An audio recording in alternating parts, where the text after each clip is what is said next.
Hello everyone and welcome back to another video on the channel. Today we're going to be talking about part 5 of Obi-Wan Kenobi, the series on Disney Plus that I have been absolutely loving so far. And we're going to be talking about spoilers for this episode. So if you have not seen episode 5 of Obi-Wan Kenobi, definitely go watch and come back and watch this review. So let's just not waste any time and jump straight into this episode. So right off the bat, we get a flashback to, Attack of the Clones era. We get Obi-Wan and Anakin in their Attack of the Clones garb. Hayden Christensen is officially back as Anakin. Yes, does he look way too old to play a teenager? Absolutely. Do I care? No, not at all, because this scene was great. I will say some of the editing in this series in general has been odd. This episode, for the most part, was really great editing, but the first cut away from this flashback scene to Vader was really jarring. But besides that, I love the fact that we're jumping in to this, backstory of Obi-Wan and Anakin and kind of the downfall of Anakin and his fatal flaw in terms of him as a character. And so throughout this episode, you get to see flashbacks of Obi-Wan and Anakin, fighting each other and training. One of their training sessions of, Obi-Wan trying to teach Anakin the lesson that he is trying too hard to prove himself, and that is why he will never get the grants of a master, which you see a lot of in Revenge of the Sith, which I actually just watched, a fan edit of Revenge of the Sith and the last 4 episodes of Clone Wars edited together. I would like to credit the editor. His name is Man's Knowledge. I think on YouTube I saw his video, his trailer for it. So I think he's done 2 different edits of it, and quite frankly, it was brilliant. A little mini review of this edit. I will say that, I've seen a lot of fan edits, especially the 8 Chapter 1 and 2, mashup, and you can really tell when it's a fan edit, but this one in particular was so seamless. I think there's only 2 transitions that felt jarring, but besides that, it is honestly now one of my favorite Star Wars movies to watch. That entire 4-hour cut of those 2 films, cut together back to back, and just the way that he did it was brilliant. And watching that right before this episode was just awesome, because once again, flashing back to this era and seeing that Anakin's real fatal flaw, because the prequels didn't always do the best job at characterization for Anakin particularly, but to know that he was trying so hard to get that rank of master, that was his reason why he would never get it, because he would never just let back and just, let him grow into that position. He was always too impatient. He was always too, he tried too hard to get it. And with this storyline being edited in this show, I think that is a brilliant way to not only show the way that Vader is thinking in this episode, or just how he's so angry at Obi-Wan and how he's looking back at those lessons and trying to, prove himself even more so. And I think that is going to be his fatal flaw in him losing in the finale, because of course, Vader can't say too much. It's not like he can walk into a room and say how he's feeling. He's Vader. He's not going to be, so talkative. He's going to be very, subdued in his own way, because that's just Vader's character. And so he's not going to be like Anakin walking around saying that he hates sand or anything like that. He can't do those things. So to flash back and see him fail against Obi-Wan in this training session really does show how he's going to fail in this next episode, because of course Obi-Wan's going to win the fight, to make episode 4 of A New Hope make sense, because he said when we last met, I was but the learner, now I am the master. And his arrogance once again in that movie, is all coming back to this. And so that way, I cannot wait to see this final episode, to see this confrontation, because they've really been building up to this final fight between Obi-Wan and Anakin in this show to be so epic. And I cannot wait to see that, because episode 3, as awesome as that episode was, it was so one-sided. Obi-Wan had no chance. And what I've loved about these last 2 episodes is it really is trying to prove to Obi-Wan that he still has it, even though he's a bit rusty at the beginning of this show. At this point, he had to escape an Imperial, facility in the last episode. In this episode, he's being, attacked. There's a siege on this base that they're at, and he's being slowly pushed back through this hallway, trying to get behind the blast door. And once again, he's being a badass in this episode, trying to protect all of these people, and just his inability to break from his true selflessness. It's so great to see Obi-Wan back at this point in this show, and his growth throughout from first episode to this episode has been amazing. He does not want anybody to get hurt because of him. And so of course the siege is happening because Reva used Lola to track down their location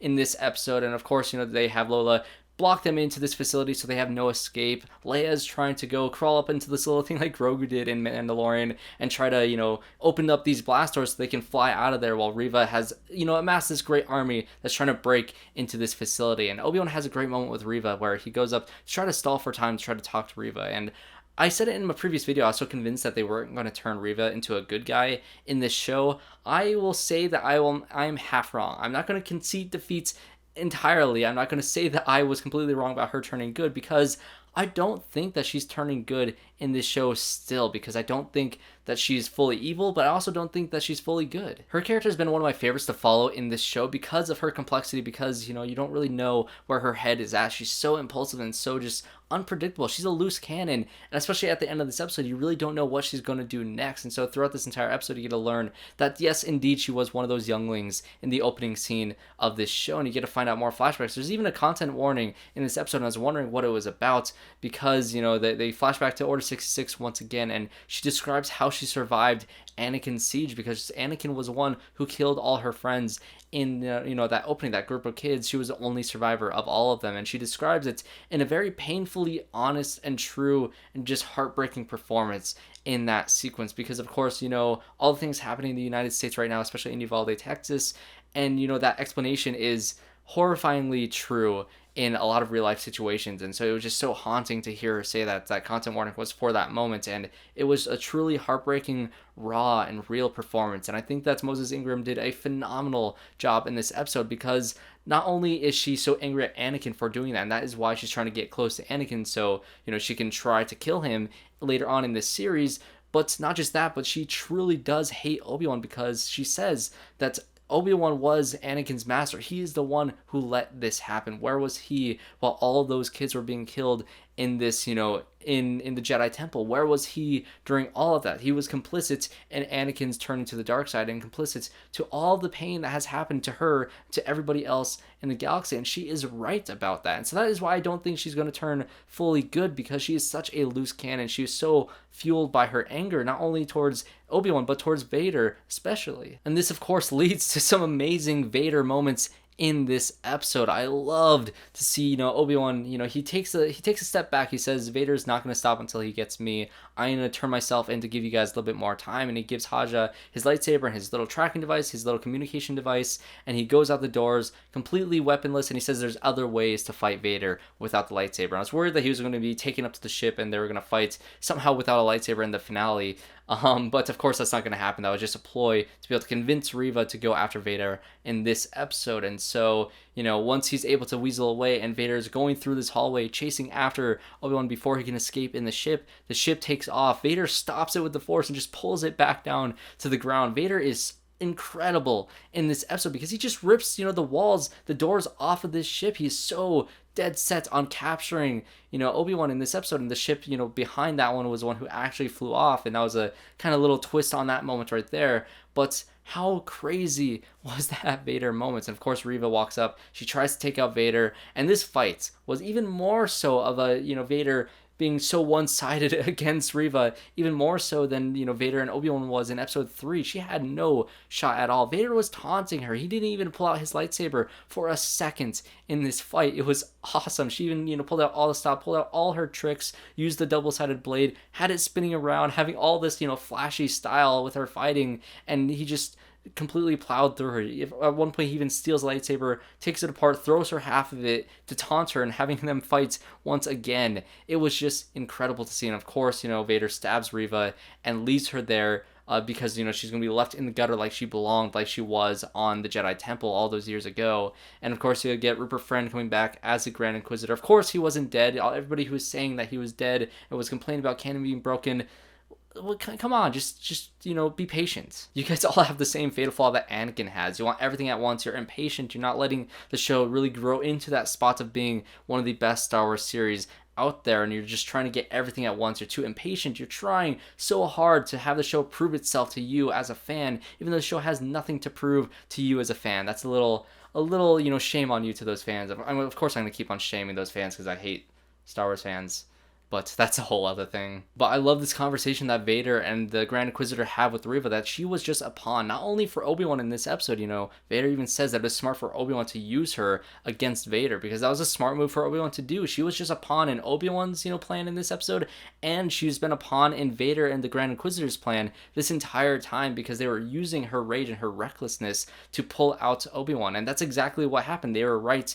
in doing so. And once she had run out of her usefulness, once she has become too much of a nuisance to them rather than an ally to them, it makes sense why they were, you know, dealing with her rashness throughout this entire series because they were using her to get to Obi-Wan. And once they had done that, once Obi-Wan is on the ship now without, the hyperdrive working, so they can't fly away, they're completely stuck with the Empire right behind them. There is no escape for them. They have no use for Reva now, so they just leave her there. But I can't wait to watch this show, back to back with Revenge of the Sith, then this, and then A New Hope right after, maybe Rogue One and then A New Hope right after, because this is really building up to such a great thing that the Clone Wars animated series did, which is kind of filling in the little gaps and kind of making certain moments feel like it had more stake. One of my favorite, arcs in Clone Wars was the clones discovering what Order 66 was, what Fives discovered and how he was killed because of the information that he knew that he wasn't able to get. They were so close to, stopping Order 66 from ever happening, yet it was foiled by, all these different people trying to take Fives down. And in this series, now you have Luke being in so much danger because Reva has that little comm device that had the message from Bail Organa saying that, Vader is going to find the child on Tatooine with Owen.